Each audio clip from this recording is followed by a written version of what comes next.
오늘은 제임스 킴에게 거액을 상속받아 나타난 이선주가 결국 땡전 한 푼 없는 개털이 된다는 이야기를 해보겠습니다. 매회마다 이선주가 돈 자랑을 안 하는 날이 없습니다. 이제는 기러기 아빠로 살며 자식과 부인을 위해 성실히 사는 은상수마저 푼돈 버는 소시민이 되어버렸네요. 그래도 은상수는 변호사인데다가 대기업 황동푸드에 다닌다는 자부심이 있었는데 그런 은상수도 이선주한테 무시당하는 건 피할 수가 없었습니다.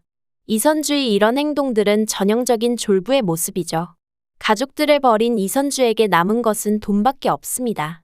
돈이 인생에서 최고로 중요하다고 말하는 사람이 많은 게 요즘 세상이라지만 이 집안에서는 통하지 않는 이야기입니다. 누구도 이선주한테 돈 가지고 아쉬운 소리하는 사람 한 명이 없으니 이선주의 이런 잘난 척과 허세는 이선주를 더욱 못나 보이게 만들 뿐이네요. 이선주가 돌아온 목적이 이쯤 되면 거의 드러났습니다.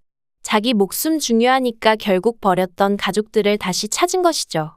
그런데 아무리 못난 딸이더라도 솔직하게 털어놓는다면 마홍도나 이해주가 이선주를 죽게 내버려 두었을까요? 결국 가장 쉬운 길을 놔두고 이선주는 잘못된 길로 접어들고 말았네요.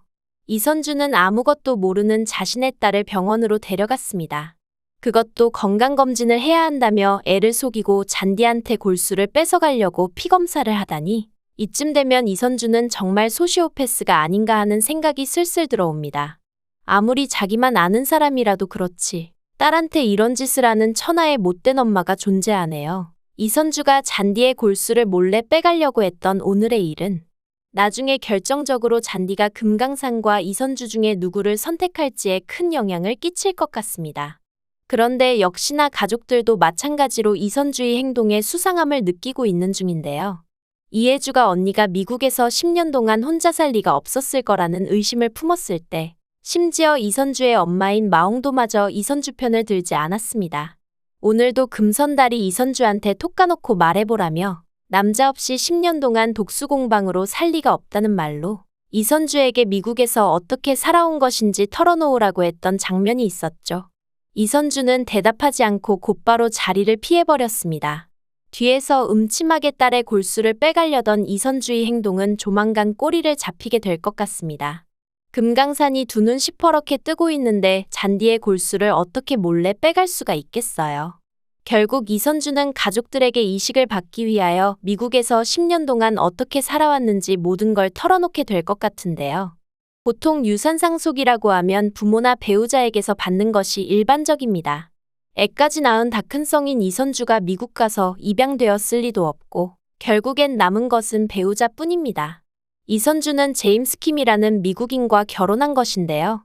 돈을 노리고 아주 나이 많은 할아버지랑 결혼을 했던지 이선주가 거액의 유산을 노리고 제임스 킴을 죽였던지 둘 중에 하나로 결론이 날 듯합니다. 그런데 문제가 있습니다. 이선주가 옥미래가 상간녀라고 주장하는 것처럼 금강산과 이선주의 혼인관계는 정리가 되지 않았다는 것인데요.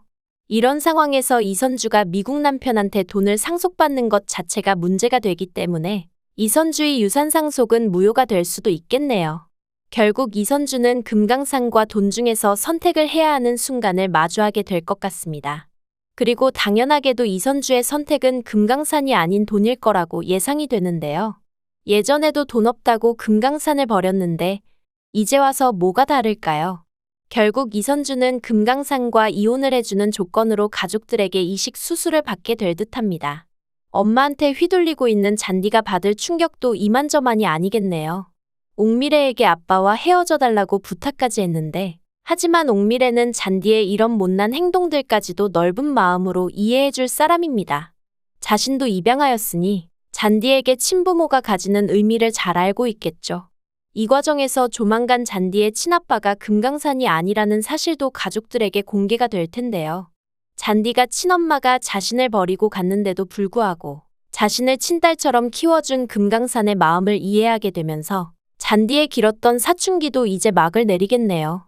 잔디가 금강산과 옥미래 밑에서 이선주처럼 자신만 아는 이기적인 사람이 아니라 가족을 위해 사랑을 베풀 줄 아는 따뜻한 아이로 자라는 것이 금이야 오기야의 결말이 되지 않을까 싶습니다. 이선주가 본인을 위해서라도 하루빨리 정신 차리기를 바라면서 리뷰 마치겠습니다. 구독과 좋아요를 눌러주시면 제가 영상을 만드는데 큰 힘이 됩니다. 시청해주셔서 감사합니다.